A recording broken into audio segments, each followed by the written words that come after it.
host spring skate park. This is something that's been in the works for a while.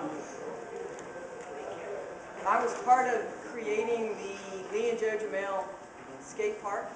I think that it has been an absolute outstanding addition to the sports venues in our city. Well aware that we need more such skate parks, but they have to be quality skate parks that are well maintained and safe for the young people who use them. Can't say kids who use them, because increasingly skateboarding is something that is growing up with people who started out at a very young age, and now it's a lot of young adults who are skating. But thanks to the work of the Greens Point Redevelopment Authority, their capital improvement budget, we will be creating a 10-acre site in North Houston to complement our downtown skate park.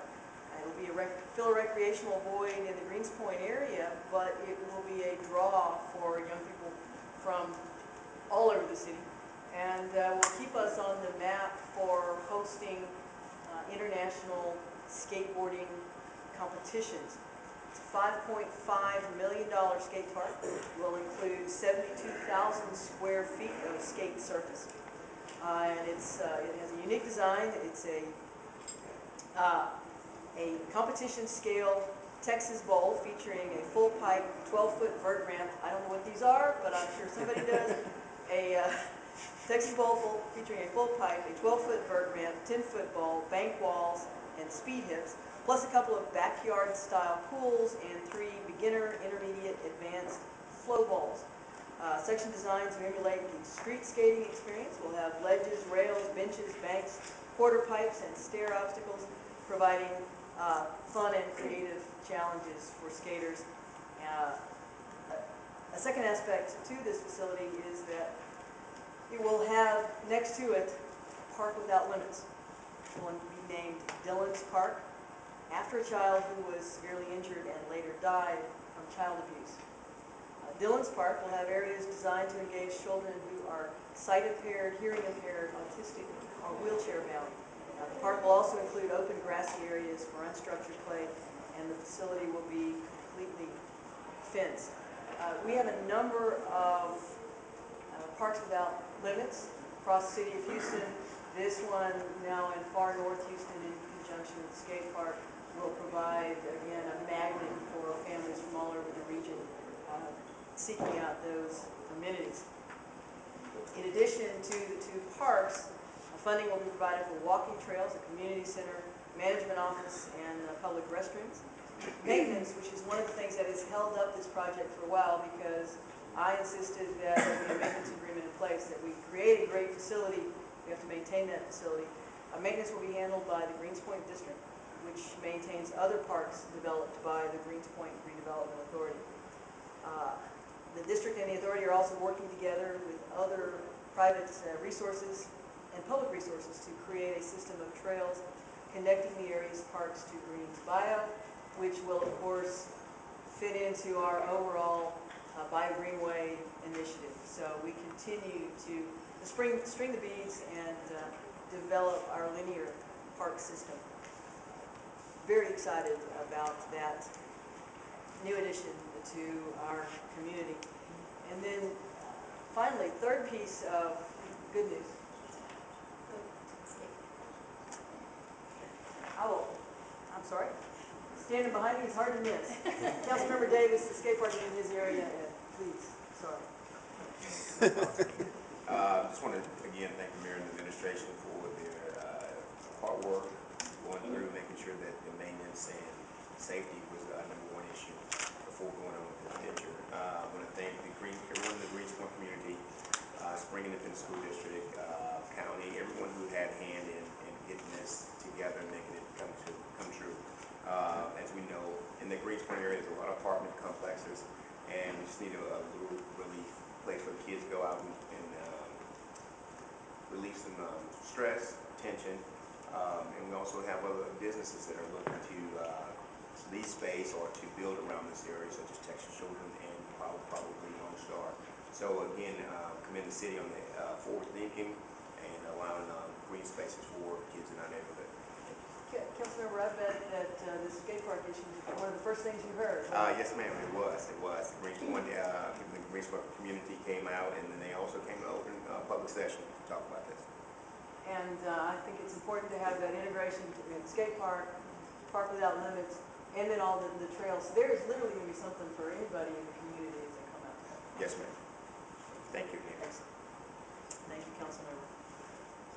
And finally, I want to announce that we kind of got away from our economic news that we were rolling out, but I had a tidbit come up.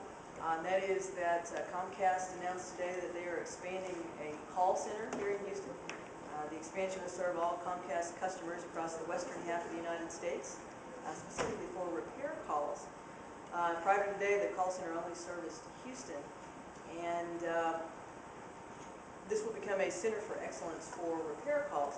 And most importantly, the company will immediately expand the staff by 35 employees to service these additional responsibilities, and new positions to follow, but an immediate increase in jobs of 35 employees, with the overall expansion and full complement of employees to take place over the course of the year. I understand from talking to Comcast is that the reason they're doing this, and they're in fact closing a call center in California, expanding their call center here, is because we have such a strong business climate, and that the quality of life here is one that they believe is appropriate to expand. So very excited about that. And then, as was mentioned in the council meeting earlier today, we have our Community U. Our community university is this Saturday at the United Way headquarters off of Quad Drive, 8 o'clock in the morning. We teach civic association members, citizens who want to get more involved, everything they need to know about accessing city services, what tools they have to improve their neighborhoods, anything that could, and if we can't answer it in one of the scheduled classes, there'll be experts there to take questions and provide information back to folks. So a lot of stuff going on in Houston. Now that I've laid out all the really good news, go ahead and bring me down. What do y'all want to talk about? Mayor, on the skate park, where did the funding come from? Is it coming from private sources or the city? Skate park is being funded by the redevelopment authority out there. Okay, is there going to be an organization that's going to encourage, because you have a lot of blacks and Latino children in that given area? No one needs to encourage anybody to use the skate park. The word will spread like wildfire when it is developed now. This is, it's a fairly fast construction, but there's already in the skateboarding community lots and lots of excitement. They have been lobbying for this for a couple of years now. We had, this is a, as you see, it's a $5.5 million redevelopment. It's not inexpensive, so we had to make sure that the funding was secured. I wanted to make sure that the maintenance was secured, and we want it to be a monitored facility so that it's safe. And so all of those elements are in place, and we're going to get out there. We believe it's going to, as Councilmember Davis said, it's going to be great for kids in the area. Mayor, several council members expressed interest in getting updates on crime lab progress, on collaborating with Harris County. Can you give us an update on where things stand with the various aspects of the crime lab and sharing duties with Harris County? We have, of course, created our the Houston Forensic Science Center, where we took our crime lab oversight and our other forensic disciplines and created an LGC to hold them and an independent governing board. They are working through all the issues. I think they are coming close to the point where they're ready to hire a search firm to find a person to lead our Forensic Science Center in the future. In the meantime, we continue to conduct operations as we have, and we continue to have productive conversations with Harris County on how we move forward, but these are long-term negotiations, and as soon as there is some new development to report back, I'll be happy to do that. What we did today was supplement the money that we're paying to Harris County. They are taking a small number of our DNA cases and for a fee. And as they build capacity, we are adding to the cases that we send over.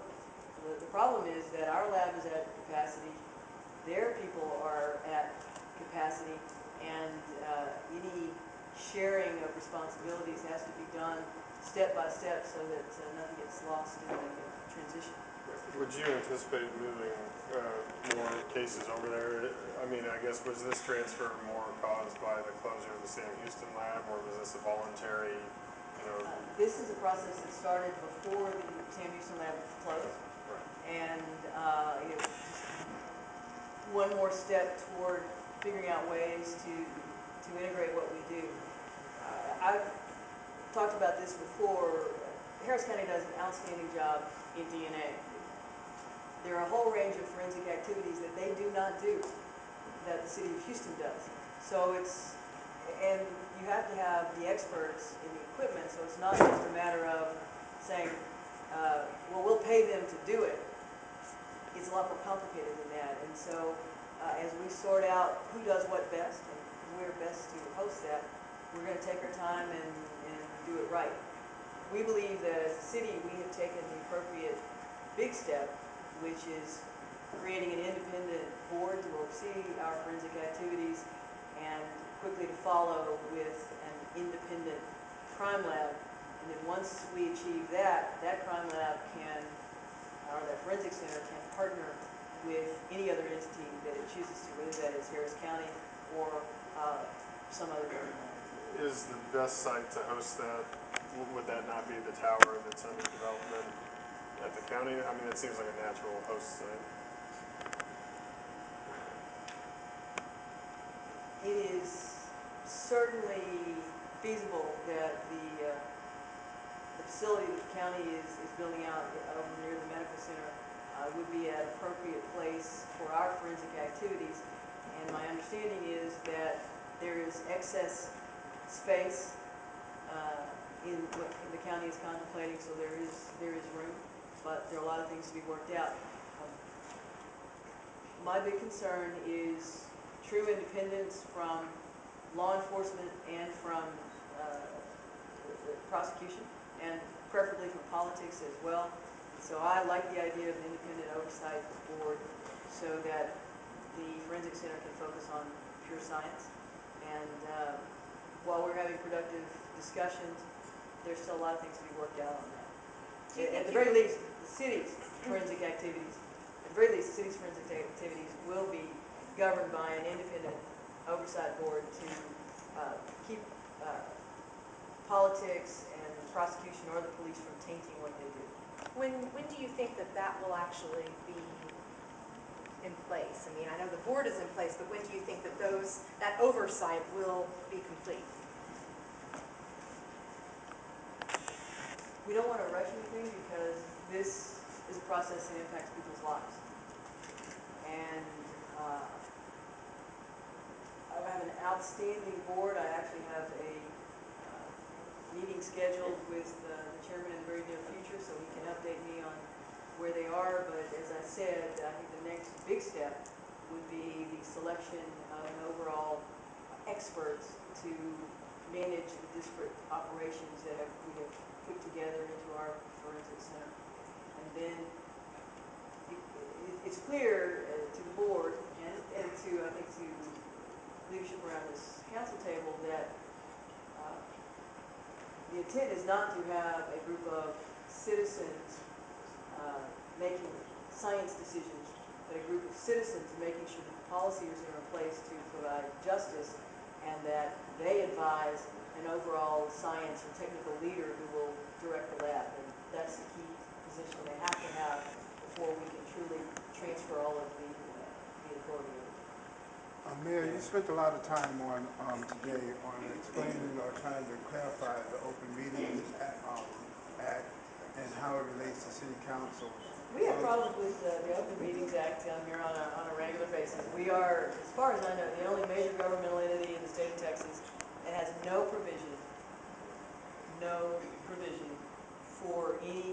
executive sessions or private meetings. And, you know, if you're gonna make a real estate purchase, or you wanna discuss the performance of some executive level employee, or you wanna lay out your legislative strategy, you don't wanna do it in front of the cameras, frankly.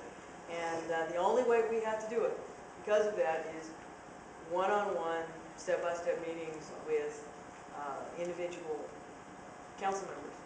And 16 council members, all with their own schedules and their own agendas, and it sometimes is difficult to get through it. So how do you foresee trying to get past that or even We overcome cannot that? get past that.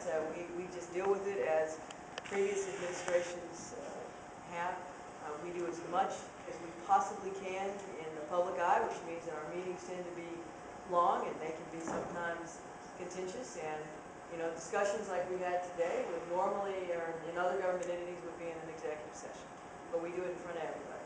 Mayor, with regard to the shooting, police officer involved shooting, have you been briefed on, you know, did HPD know that they were arriving at a place that dealt with mentally disabled people? Did they send a CIT officer? Did that officer have a taser? Do you know the answers to those questions? I do not know the answers to all those questions. It is under review. I don't know why a CIT officer was not dispatched. One of the questions I asked was, do we know, you know, we have group homes all over the city, and Councilmember Gonzalez is actually conducting a sort of working group on, you know, how we can better regulate group homes in the city. We don't know where they are. My question was, do we know, do we flag facilities if we called out before and we know that there are mental health issues? And I don't know the answer to that. So there's still a lot of information we need to garner, and this is a really unfortunate situation. I feel for the deceased family, and I also know that the incident will forever mark the police officers that were involved. So I'm gonna, I have a meeting, I have a weekly meeting with the chief on Fridays. He, I hope, will come and give me a complete background as he knows it to be, but the investigation may take some time. Speaking of Did either investigation, officer have a taser? All police officers are going to cases. speaking of I don't, sorry. all police officers on patrol have tasers. Speaking of the investigation, just this morning, some civil rights activists, including former HPD officers, say that the police department, the internal affairs division, is more to protect the city from liability than it is to actually investigate. They're renewing their call for the feds to take over the investigation. Your response? Okay. We investigate our own. We have a citizen oversight board that also looks over the shoulders of our investigators. The chief immediately called the FBI and alerted the Justice Department to what had happened and invited them to observe the investigation. I have every confidence that if either the FBI or the Justice Department felt that we couldn't adequately investigate it, that they would step in, but they are going to be part of the process all the way. They will observe everything we do, and I have complete confidence in our ability to investigate this. Now, what happens after that investigation gets turned over to the district attorney. And if there are internal disciplinary issues that need to be addressed, we will address them, but if there are any issues beyond that, that is a matter for the district attorney to decide. I think we're good. Thanks. One, support the food truck ordinance, why? I think it's time to update our food truck rules, but when you ask me if I support the food truck ordinance, yeah, we have a food truck ordinance today. The better question is, do I think there should be some changes that we could make to improve it? Absolutely. We're not in a hurry, but this item would not be before council if I didn't think there were some things in that ordinance that could be improved. Do you foresee further cooperation with the county as evidenced by the ambassador relationship on the metro item? Uh, Commissioner Raddick sent me a picture of the two of us hugging each other last week, and he autographed it, so I'm gonna hang it in my office. I'm very excited about that. And, you know, there are literally dozens and dozens, probably a few hundred different activities that we engage in very closely with Harris County. From parks, libraries, to health departments, activities, to this engagement that we have for sending them some of our DNA work, to just in the last month, the city voluntarily contributed to the pauper cemetery that the county operates. We have a good close working relationship at both the staff level and at the elected official level, but you have to understand that we operate in a political realm, and sometimes politics needs to be addressed, and that doesn't stop any of the other things that are going on.